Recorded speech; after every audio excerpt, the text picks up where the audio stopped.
who also created a device for communicating with the heavens, the prophet Moses. According to the book of Exodus, Moses was born in Egypt to Hebrew parents, who set him afloat on the Nile in a reed basket to save him from an edict calling for the death of all newborn Hebrew males.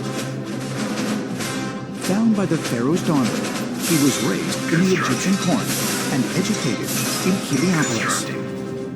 We know from the Bible that Moses was raised in the house of Pharaoh. He was raised amongst the priests of the Egyptian religion.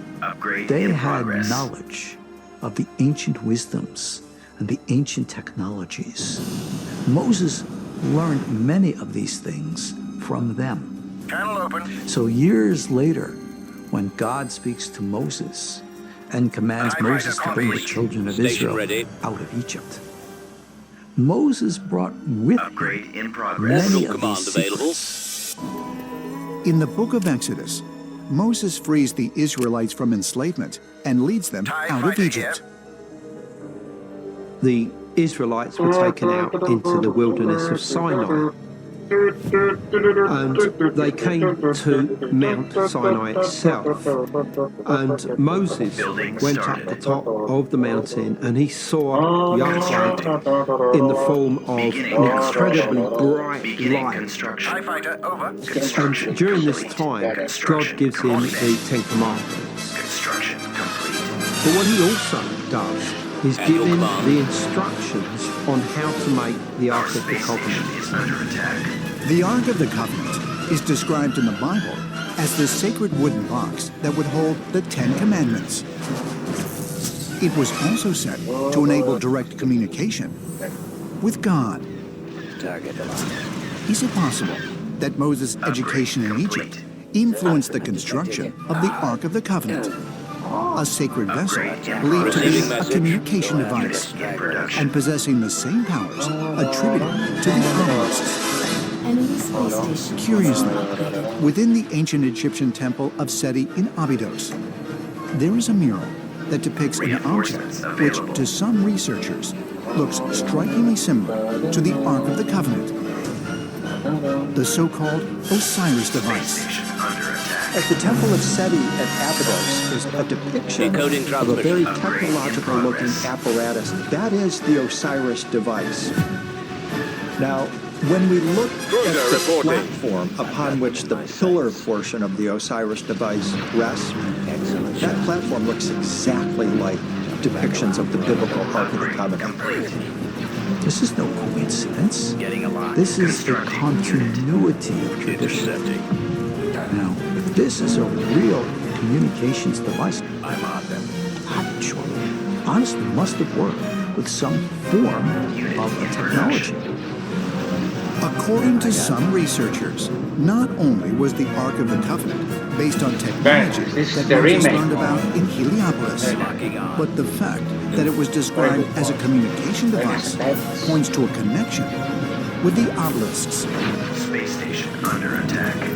This is a box that's covered over in gold, in layers, and then it has a lid, the so-called mercy seat, with the two cherubim facing each other. Cruiser reporting. And God would appear between those two cherubim as this blinding light.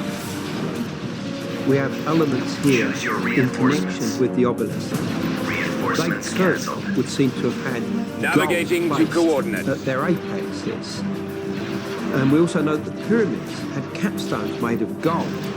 Flank And that speed. gold is an incredible conductor of electricity. Ready for So action. here we have the obelisk as perhaps electrical devices and also communication devices. And then you have the Ark of the Covenant.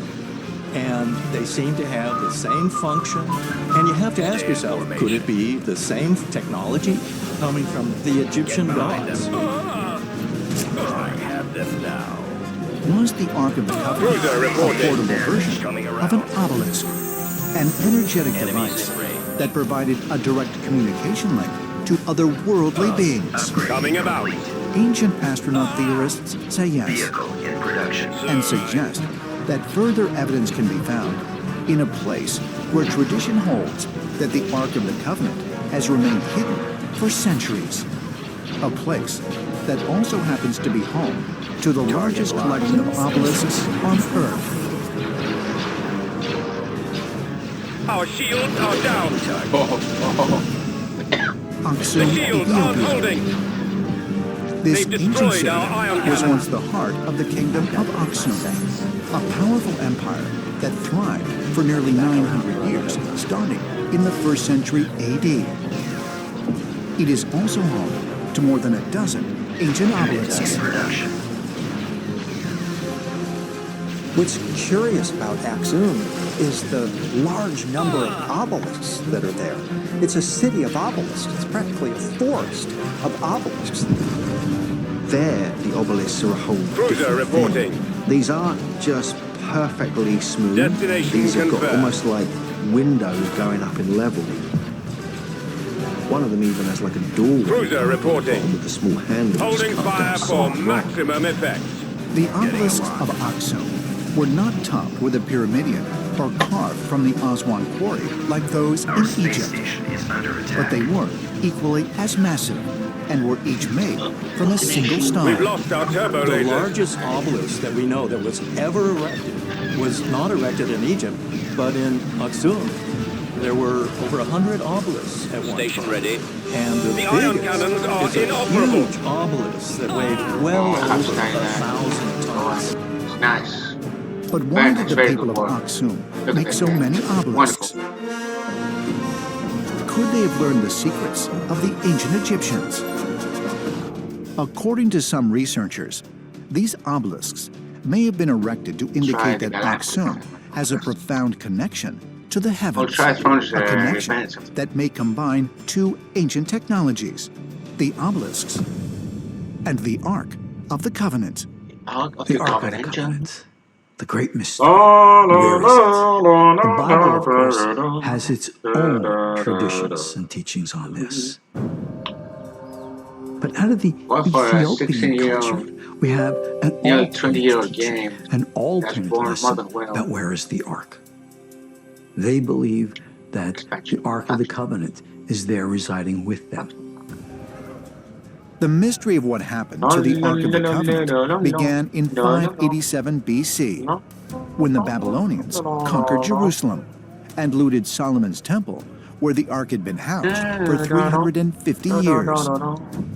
After this event, the Ark of the Covenant disappears from the historical record. But curiously, there is also no record of the Babylonians having taken it. While there are many theories as to where the Ark went, one of the most prominent claims can be found in ancient Ethiopian history.